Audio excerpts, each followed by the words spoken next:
'Twas brillig in the slithy toves, did gyre and gimble in the wabe. All mimsy were the borogoves, and the mome raths outgrabe. Beware the jabberwock, my son, the jaws that bite, the claws that catch. Beware the jubjub bird, and shun the frumious bandersnatch. He took his vorpal sword in hand, long time the manxome foe he sought. So rested he by the tum-tum tree, and stood a while in thought. And as in uffish thought he stood, the jabberwock, with eyes of flame, came whiffling through the tulgey wood, and burbled as it came. 1, 2, 1, 2, and through, the vorpal blade went snicker-snack. He left it dead, and with its head he went galumphing back. And hast thou slain the jabberwock? Come to my arms, my beamish boy. O frabjous day, callooh, callay, he chortled in joy. 'Twas brillig in the slithy toves, did gyre and gimble in the wabe. All mimsy were the borogoves, and the mome raths. That poem was Jabberwocky by Lewis Carroll. The first stanza, this poem is very whimsical and mysterious, as there are several words throughout here that are not actually words. They're called portmanteaus, and there could be two meanings packed up in the word, and you use your imagination to try to uncover what it means. So, such as brillig, slithy, borogoves. We're unaware of what those words mean, but their mystery adds to the whimsical and fantastical nature of the story.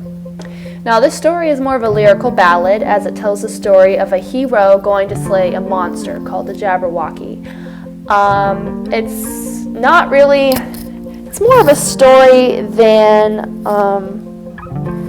it's more of a story than a plot point. Okay, so to analyze the first stanza, the I sounds in brillig and also in slithy is consonants, as those sounds are similar.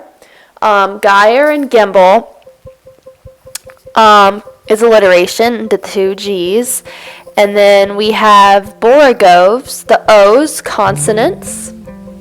And then outgrabe, mome, that's assonance, as they are similar sounds. And the rhyme scheme for the first stanza is A, B, A, B, with all four, those two in rhymes.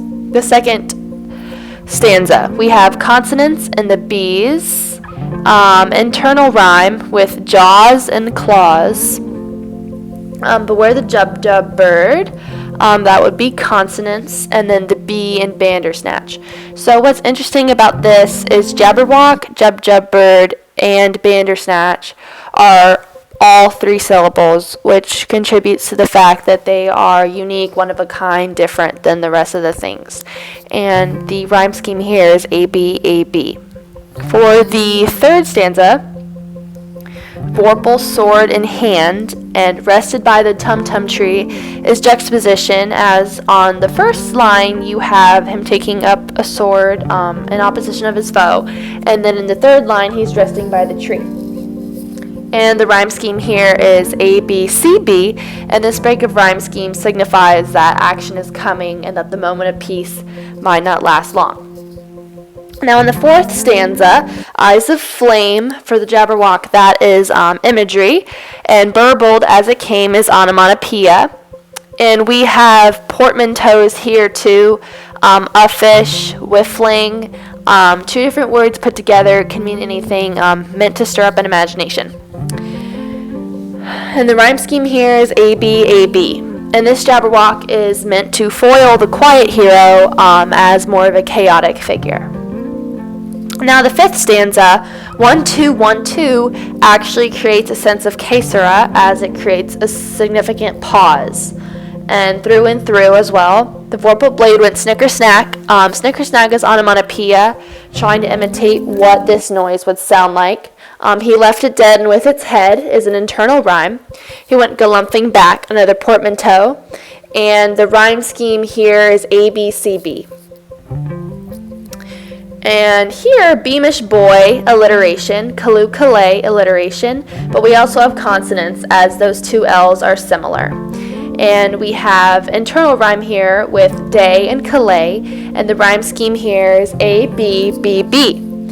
And the fourth stanza is just like the first stanza, and the repetition signifies that the story could start all over again with new characters in play, and that it was just a pause in life to tell a story in a whimsical point of view, and it's very fantastical as, well, nonsensical, as in that some of the words just don't make any sense, but it adds to it as it takes place in Wonderland. So that is Jabberwocky by Lewis Carroll.